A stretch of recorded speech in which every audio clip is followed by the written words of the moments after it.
Simulan natin ang ating pagdiriwang sa ngalan ng Ama, ng Anak at ng Espiritu Santo. Amen. Ang pagpapala ng ating Panginoong Jesucristo, ang pag-ibig ng Diyos Ama, at ang pakikipagkaisa ng Espiritu Santo, naway sumainyong lahat. At sumaiyo rin. Mga minamahal kong kapatid, sa panahon ng Kwaresma, sasamahan natin si Jesus sa ilang tutuksuhin siya ng Diablo birang pagpapakita na kilalang-kilala ni Jesus ang kanyang sarili, hindi mapapaano siya ng kahit anong salita ang at kapangyarihan dahil malinaw sa kanya ang kanyang pagkakilanlan at misyon. Aminin natin ang ating mga kasalanan upang maging marapat tayong gumanap sa banal na pagdiriwang. Inaamin ko sa makapangyarihang Diyos At sa inyo, mga kapatid, na lubha akong nagkasala sa isip, sa salita, sa gawa, at sa aking pagkukulang. Kaya isinasamo ko sa mahal na Birheng Maria, sa lahat ng mga anghel at mga banal, at sa inyo, mga kapatid, na ako'y ipanalangin sa Panginoong ating Diyos. Kawaan tayo ng makapangyarihang Diyos, patawarin tayo sa ating mga kasalanan at patnubayan tayo sa buhay na walang hanggan. Amen.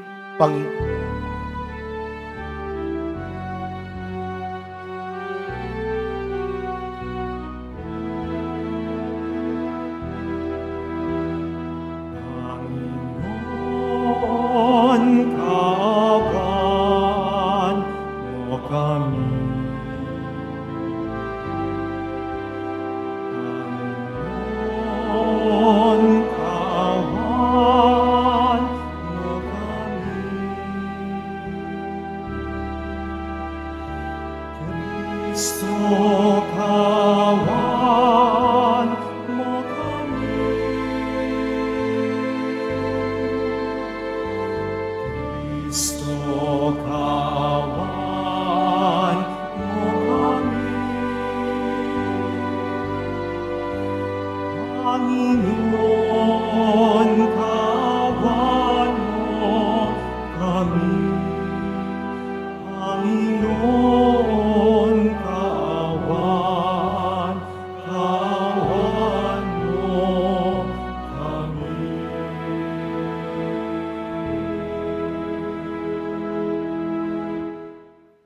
Manalangin tayo. Ama naming makapangyarihan, sa taon-taong pagdiriwang ng paghahandang 40 araw para sa Pasko ng pagkabuhay, kami nawa ay lalong umunlad sa pagtuklas sa hiwaga ng tagumpay ni Kristo upang masundan namin siya sa pamumuhay na marangal bilang tagapamagitan kasama ng Espiritu Santo, magpa sa walang hanggan. Amen. Magsupo muna po ang lahat. Pagbasa mula sa aklat ng Deuteronomio. Sinabi ni Moises sa bayan, ang mga unang bungang inyong iaalay ay kukunin ng saserdote at ilalagay sa harap ng altar. Pagkatapos ay saysayin ninyo ito sa harapan ng Panginoon. Isang pagalagalang Arameo ang aming ninuno. Maliit ang kanyang sambahayan nang magpunta sila sa Ehipto upang doon makipamayan. Ngunit dumating ang panahon na ang angkan niya'y naging malaki at makapangyarihang bansa. Hindi mabuti ang ginawang pakikitungo sa amin ng mga Ehipsyo. Pinahirapan nila kami at inalipin. Kaya dumulog kami sa inyo, Panginoon, Diyos ng aming mga ninuno, at dininig ninyo kami. Nakita ninyo ang aming pagdurusa, ang kahirapan at kaapihang dinaranas. Sa pamamagitan ng inyong kapangyarihan, ng mga kakilakilabot na gawa ng mga kababalaghan, inalis ninyo kami sa Ehipto at dinala sa lupaing itong sagana sa lahat ng bagay. Kaya narito ngayon, Panginoon, ang unang bunga ng aming mga pananim sa lupaing ibinigay mo sa amin. Pagkasabi noon, ang dala ninyo'y ilalapag sa harap ng altar, saka kayo luluhod upang sambahin ang Panginoon. Ang salita ng Diyos. Salamat sa Diyos.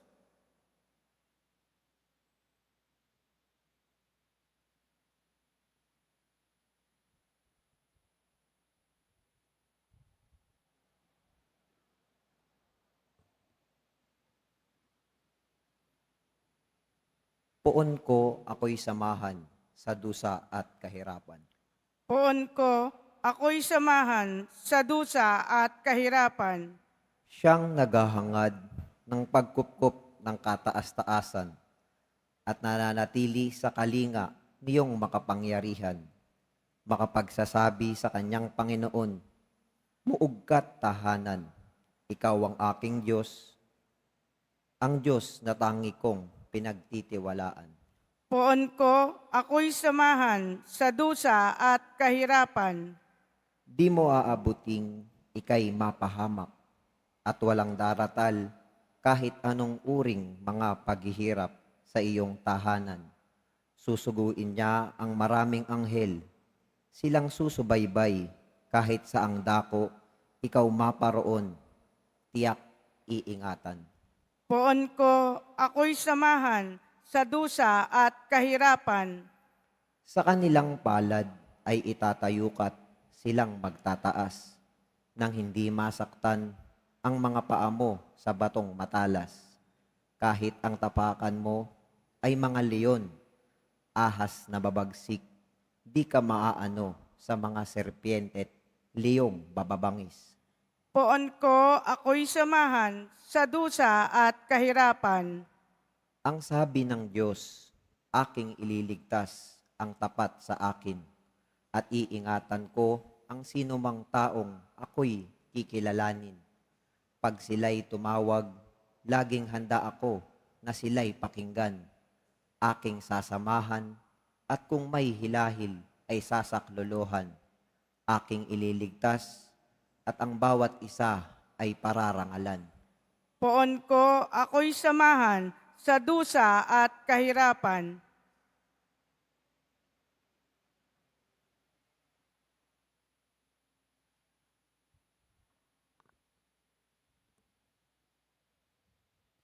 Pagbasa mula sa sulat ni Apostol San Pablo sa mga taga-Roma.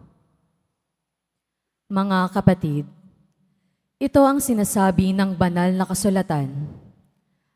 Malapit sa iyo ang salita, nasa iyong mga labi at nasa iyong puso.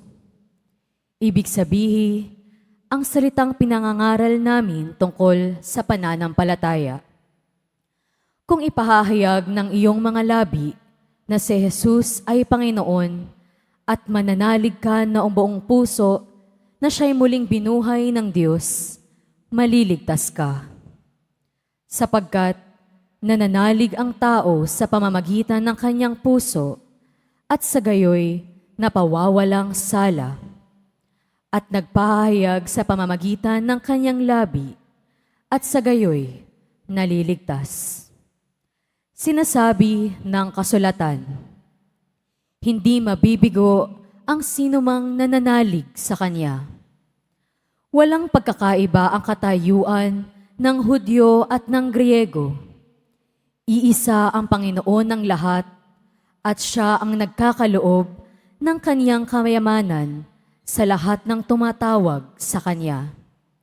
Sapagkat sinasabi sa kasulatan, maliligtas ang lahat ng tumatawag sa pangalan ng Panginoon. Ang salita ng Diyos. Salamat sa Diyos. Magsitayo na po ang lahat.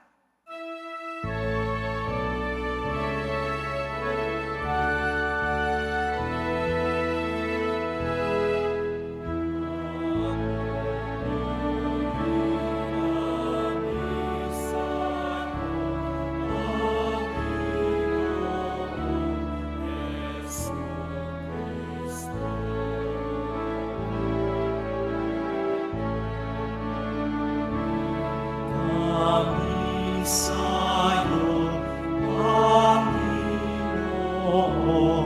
Jesucristo.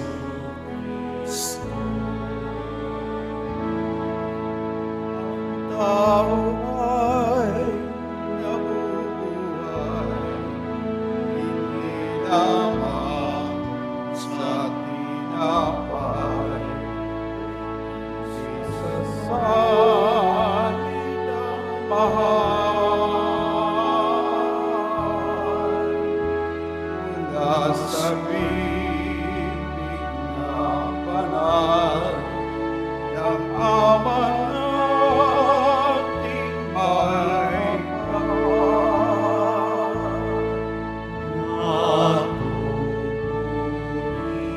Kami sa'yo, Panginoon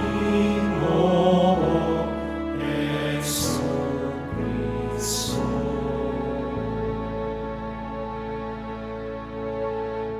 Sumainyo ang Panginoon. Ang mabuting balita ng Panginoon ayon kay San Lucas. Papuri sa iyo, Panginoon. Noong panahong iyon, umalis si Jesus sa Jordan, puspos ng Espiritu Santo. Dinala siya ng Espiritu doon sa ilang, at sa loob ng 40 araw ay tinukso siya ng diablo. Hindi siya kumain sa buong panahong iyon, kaya't gutom na gutom siya. Sinabi sa kanya ng diablo, kung ikaw ang anak ng Diyos, iutos mo na maging tinapay ang mga batong ito. Ngunit sinagot siya ni Jesus, nasusulat, hindi lamang sa tinapay nabubuhay ang tao. Dinala siya ng diablo sa isang napakataas na lugar at sa isang saglit ay ipinakita sa kanya ang lahat ng kaharian ng sanlibutan. Ibibigay ko sa iyo ang lahat ng kapangyarihan at kadakilaan ng mga kahariang ito. Wika ng diablo. Ipinagkaloob ito sa akin at maibibigay ko sa kanino mang ibigin ko.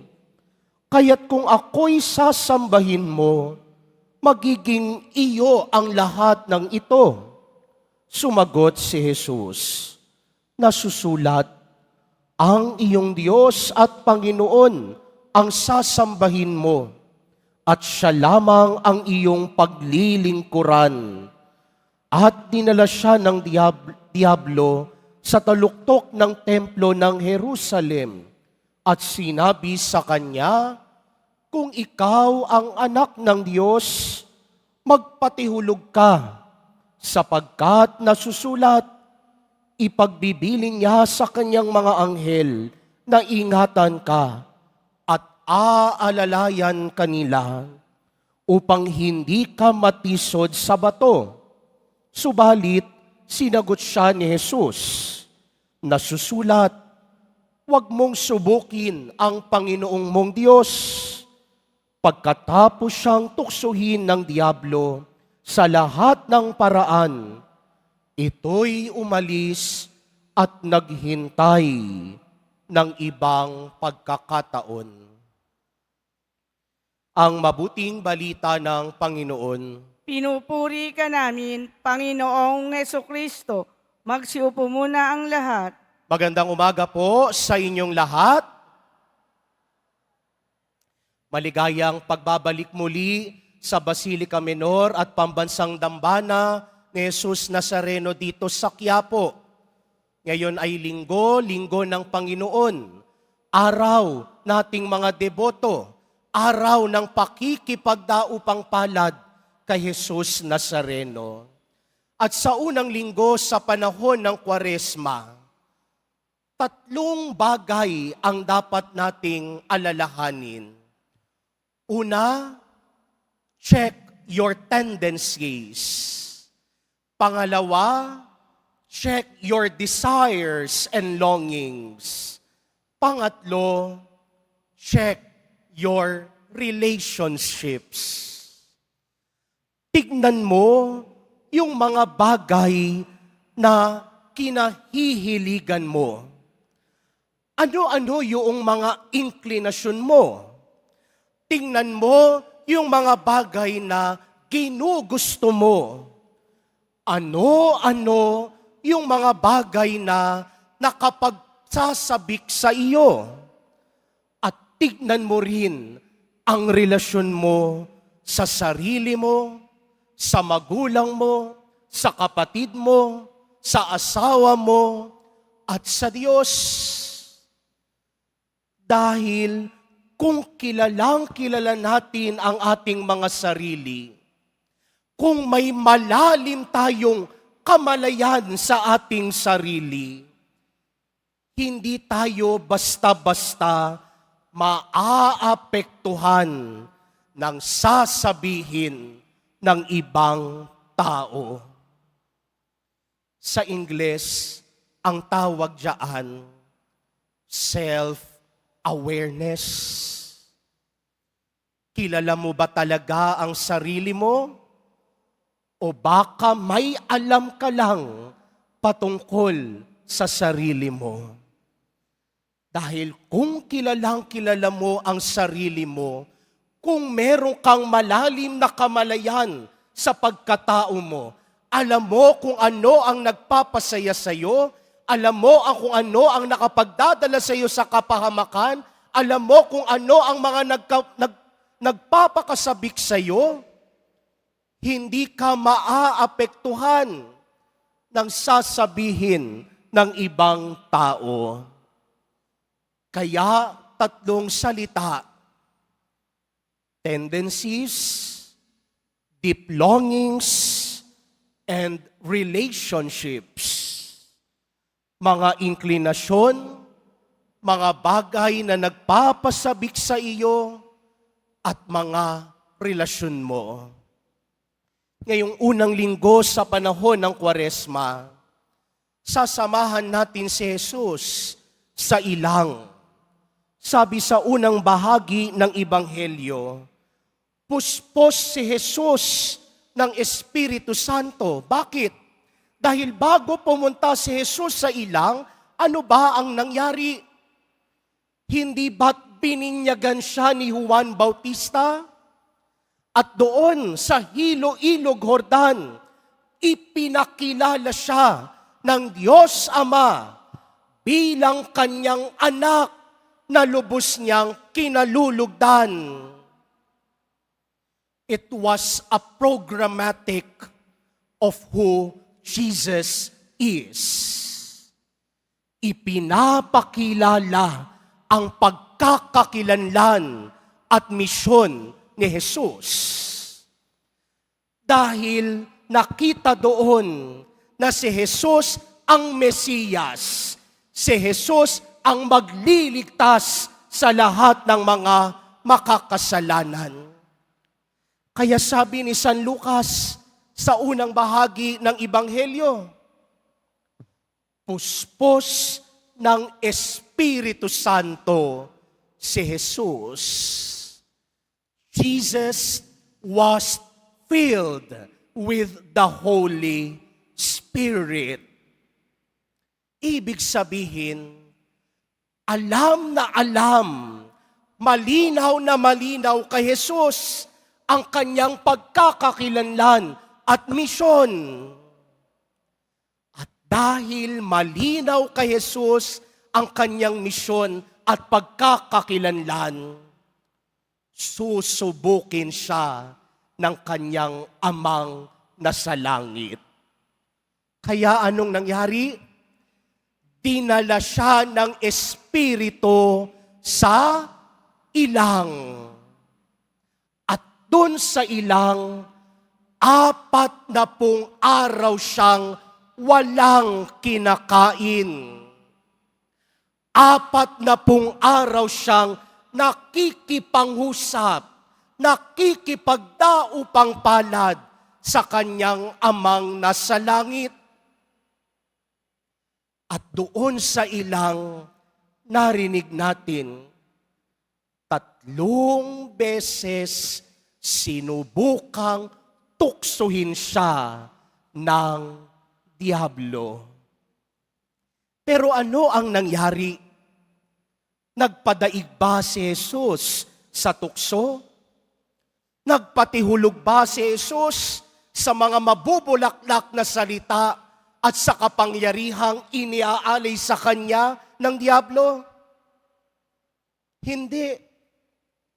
Dahil mas nang ibabaw kay Jesus ang piliin ang mas mabuti at hangarin at sundin ang kalooban ng kanyang amang nasa langit.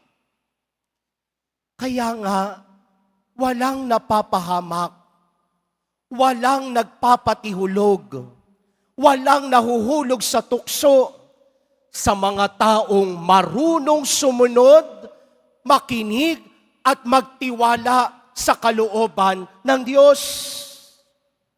Pansinin niyo nga, bakit ba nagkakasala ang tao? Bakit ba nahuhulog sa tukso ang tao?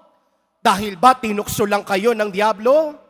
Dahil ba tinukso kayo ng ibang tao? Dahil natukso lang kayo sa mga nakikita ninyo o nababasa ninyo? Hindi. Dahil tatandaan natin, malaya tayong nakakapamili. Pero minsan, nahuhulog tayo sa tukso dahil mali ang pinipili natin. Mas pinipili natin ang madali, mas pinipili natin ang kumbinyente dahil ayaw nating nahihirapan. Kaya minsan, madaling isinisisi natin sa iba, madaling isinisisi natin sa demonyo, kaya tayo natukso. Father, natukso ho ako, kaya po ako nagkasala. Kaya nga, kung kilala mo ang iyong sarili, alam mo ang iyong tendencies, alam mo kung ano ang mga nagpapasabik at nagpapaligaya sa iyo, alam mo rin kung paano pipiliin ang higit na mas nakabubuti sa iyo. Pero ang tanong, sinadya ba ni Jesus na gutumin ang kanyang sarili? Sinadya ba ni Jesus na huwag kumain? Noong nagsimula ang panahon ng Kwaresma sa pagpapahid ng abo sa ating mga noo, 3 bagay din ang ipinapaalaala sa atin na gagawin natin ngayong panahon ng Kwaresma. Pag-aayuno, pananalangin at pagkakawang-gawa. Pero ang tanong, bakit kailangan mag-ayuno? Dahil ba gusto nating gumanda ang hubog ng katawan? Dahil ba gusto nating gumanda ang kalusugan natin? No.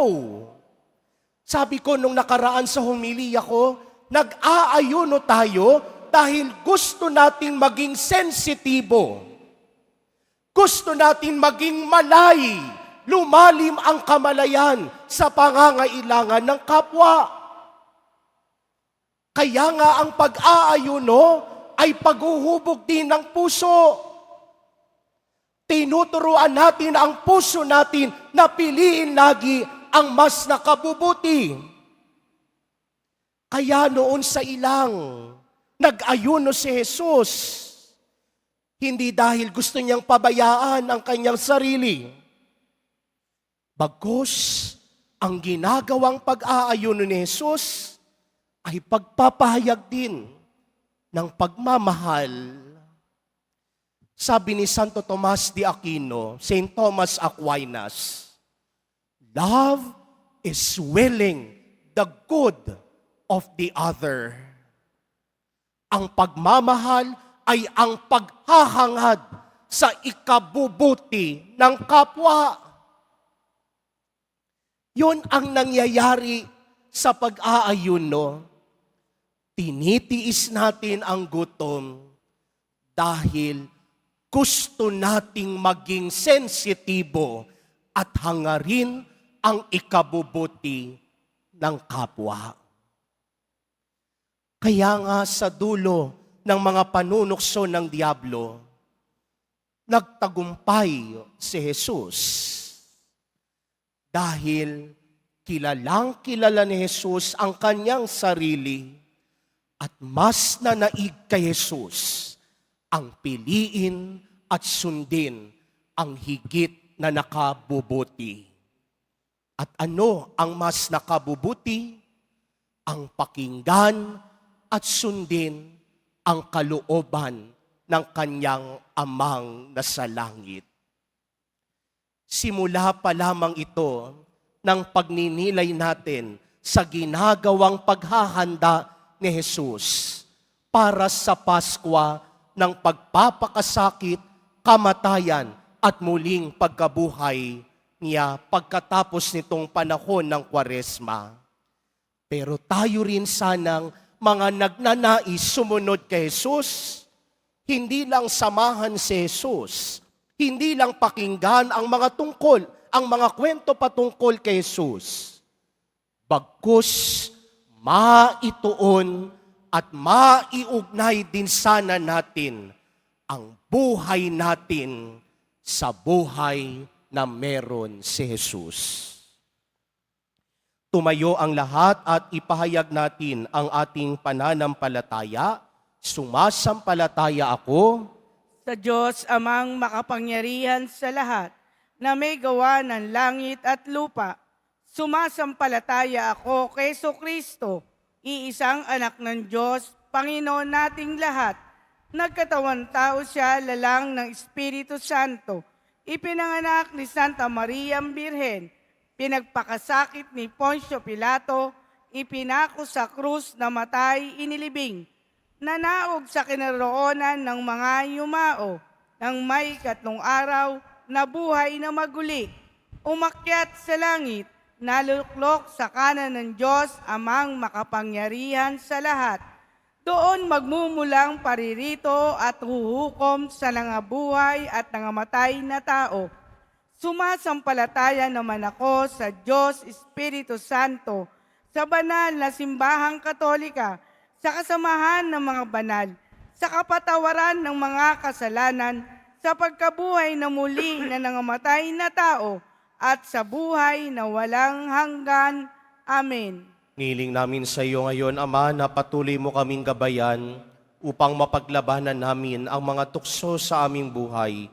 Buong tiwala kaming dumadalangin. Panginoon, patatagin mo kami sa iyong pag-ibig. Panginoon, patatagin mo kami sa iyong pag-ibig. Para sa mga namumuno sa simbahan, makasumpong nawa sila ng lakas kay Jesus na sa tuwing sila'y nasa bingit ng pagsuko sa tuksong mamuhay ng taliwas sa Ebanghelyo. Manalangin tayo. Panginoon, patatagin mo kami sa iyong pag-ibig. Para sa mga namumuno sa aming pamahalaan, pukawin mo nawa sila ng iyong dakilang pag-ibig upang gamitin nila ang kaban ng bayan sa mga programang kapaki-pakinabang sa mamamayan. Manalangin tayo. Panginoon, patatagin mo kami sa iyong pag-ibig. Para sa mga naghahanda para sa pagtanggap ng binyag, tulad ng ating Panginoong Hesus, lagi nawa naming piliin ang tama, mabuti at kalooban ng Diyos sa tuwing humaharap sila sa tukso ng demonyo. Manalangin tayo. Panginoon, patatagin mo kami sa iyong pag-ibig. para sa kapatid naming pumanaw. Kahabagan mo nawa sila upang ganap silang makasapit sa buhay na walang hanggan. Manalangin tayo. Panginoon, patatagin mo kami sa iyong pag-ibig. Sa ilang sandali ng katahimikan, ating ipanalangin ang iba pang mga pangangailangan ng ating pamayanan. Gayon din ang mga intensyon na inialay sa ating misa sa araw na ito. At isama rin natin ang ating mga pansariling kahilingan. Manalangin tayo. Panginoon, patatagin mo kami sa iyong pag-ibig.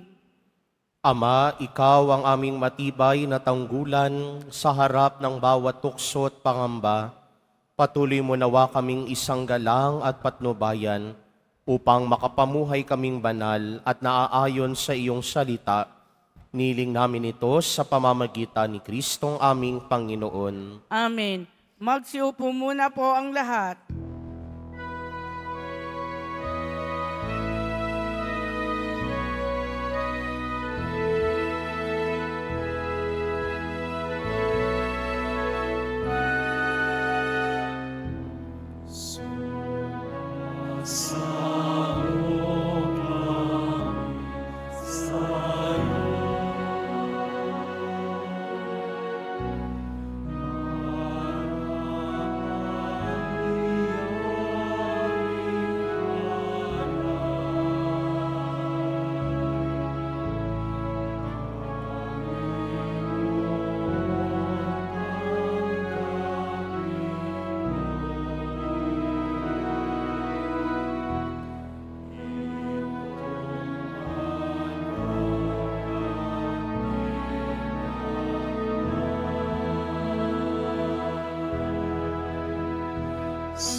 Magsitayo na po ang lahat. Manalangin kayo mga kapatid upang paghahain natin ay kalugdan ng Diyos amang makapangyarihan. Tanggapin nawa ng Panginoon itong paghahain sa iyong mga kamay sa kapurihan niya at karangalan sa ating kapakinabangan at sa buong sambayan niyang banal. Ama naming lumikha, gawin mo kami maging marapat maghain sa pagdiriwang namin ngayon ng pagsisimula ng banhal na panahon ng 40 araw na paghahanda para sa Pasko ng pagkabuhay sa pamamagitan ni Jesucristo kasama ng Espiritu Santo magpa sa walang hanggan. Amen. Sumainyo ang Panginoon. At sumayo rin. Itaas sa Diyos ang inyong puso at diwa. Itinaas na namin sa Panginoon. Pasalamatan natin ang Panginoong ating Diyos. Marapat na siya ay pasalamatan. Ama naming makapangyarihan, tunay ngang marapat na ikaw ay aming pasalamatan sa pamamagitan ni Jesucristo na aming Panginoon. Ang kanyang 40 araw ng pagtitiis ng kagutuman ay nagbibigay kahulugan sa panahong ito ng pagpapakasakit para sa kapwa-tao. Ang pagtalikod niya sa tuksong maging makasarili ay nagtuturo sa aming harapin ang pagpapakabuti upang kaisa niya ay maging malaya kami sa pagdulog sa hapag ng huling hapunan na siyang hantungan ng lahat sa kalangitan.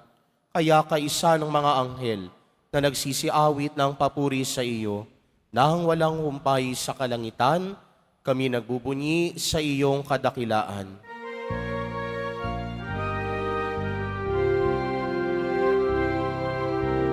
Santo, Santo, Santo,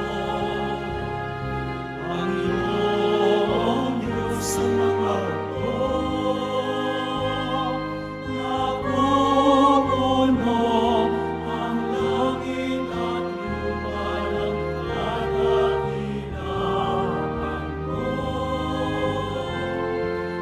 Hosana, Hosana sa kaitaasan. Hosana, Hosana, Hosana sa kaitaasan. Pinagpala ang naparirito sa ngalan ng Panginoon. Hosana, Hosana, Hosana sa kaitaasan. Hosana, Hosana, Hosana sa kaitaasan. Magsiluhod na po ang lahat. Ama naming banal, ikaw ang bukal ng tanang kabanalan. Kaya't sa pamamagitan ng iyong Espiritu, gawin mong banal ang mga kaloob na ito upang para sa amin maging katawan at dugo ng aming Panginoong Heso Kristo. Bago niya pinagtiis ang kusang loob na maging handog, hinawakan niya ang tinapay, pinasalamatan kaniya, pinaghati-hati niya iyon, iniabot sa kanyang mga alagad at sinabi, "Tanggapin ninyong lahat ito at kanin. Ito ang aking katawan na ihahandog para sa inyo."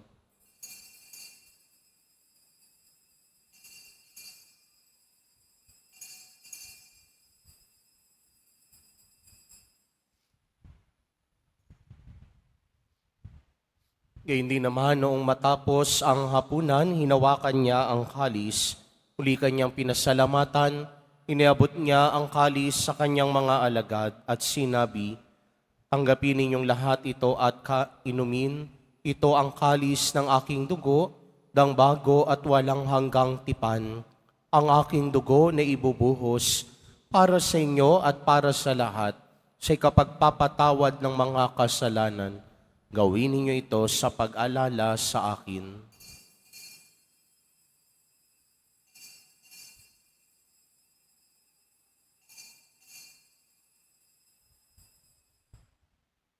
Magsitayo na po ang lahat. Ipagbunyi natin ang misteryo ng pananampalataya.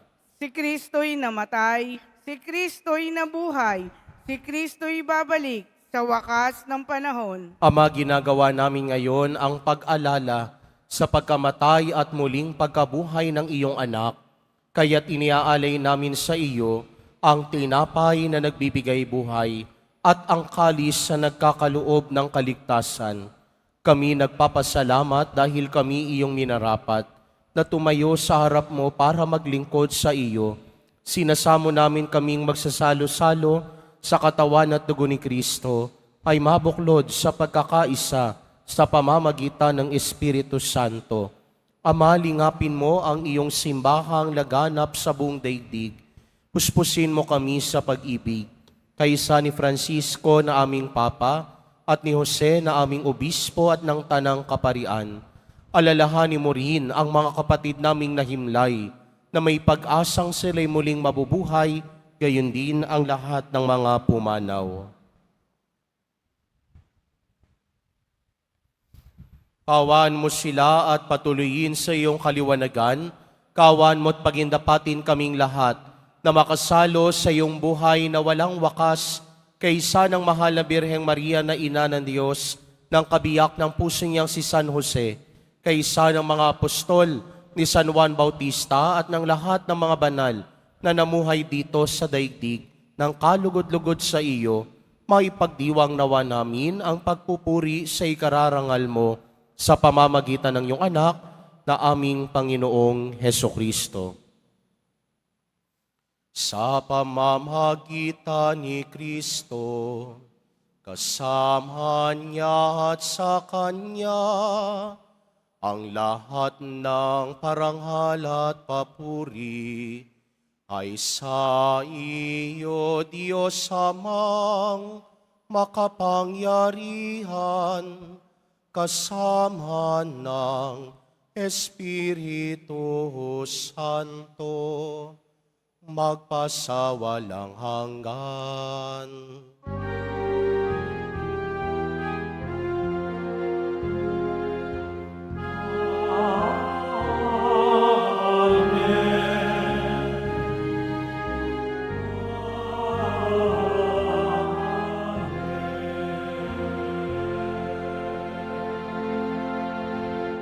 Sa tagubili naman na kagagaling na utos at turo ni Jesus na Panginoon natin at Diyos, ipahayag natin ng lakas loob.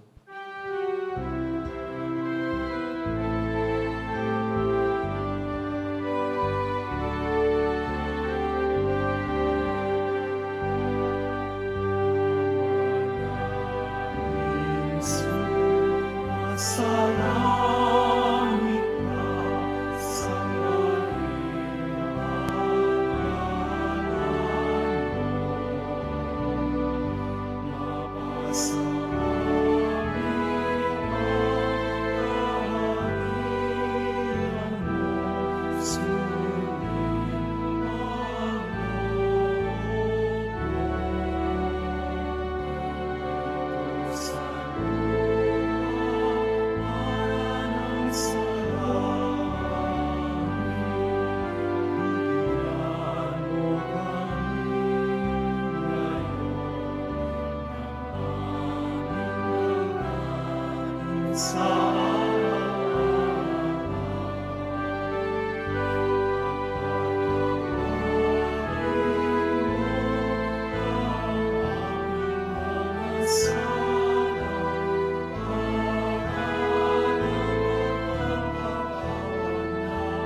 Iniling namin kami at Diyos sa lahat ng masama, pagkalooban ng kapayapaan araw-araw, iligtas sa kasalanan at ilayo sa lahat ng kapahamakan. Samantalang aming pinananabikan ng dakilang araw ng pagpapahayag ng tagapagligtas naming si Jesucristo. Sapagkat iyo ang kaharian at ang kapangyarihan at ang kapurihan magpakailanman. Amen. Panginoong Hesukristo, sinabi mo sa iyong mga apostol, kapayapaan ang iniiwan ko sa inyo. Ang aking kapayapaan ang ibinibigay ko sa inyo. Tungayan mo ang aming pananampalataya at huwag ang aming pagkakasala. Pagkalooban mo kami ng kapayapaan at pagkakaisa ayon sa iyong kalooban.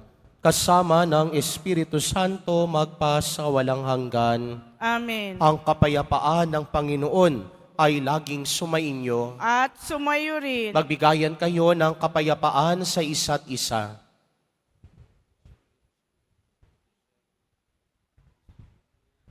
Kordero ng Diyos na nag-aalis ng mga kasalanan ng sanlibutan, maawa ka sa amin. Kordero ng Diyos na nag-aalis ng mga kasalanan ng sanlibutan, maawa ka sa amin. Kordero ng Diyos na nag-aalis ng mga kasalanan ng sanlibutan, ipagkaloob mo sa amin ang kapayapaan. Magsiluhod po ang lahat.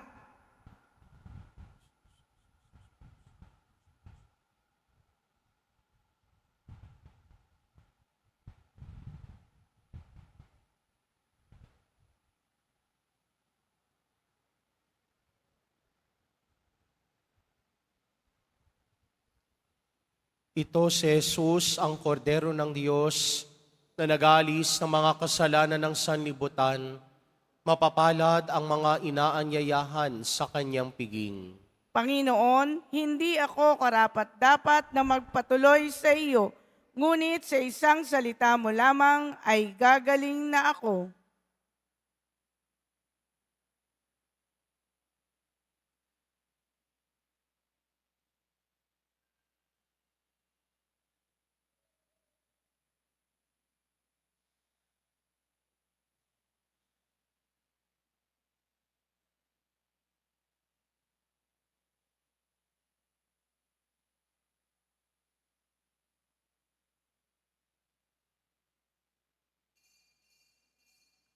para sa lahat ng tatanggap ng banal na komunyon, sasagot po tayo ng amen pagkasabi ng pari o ng lay minister ng katawan ni Kristo at isubo agad sa bibig bago umalis sa harapan ng pari o lay minister. Sumunod po tayo.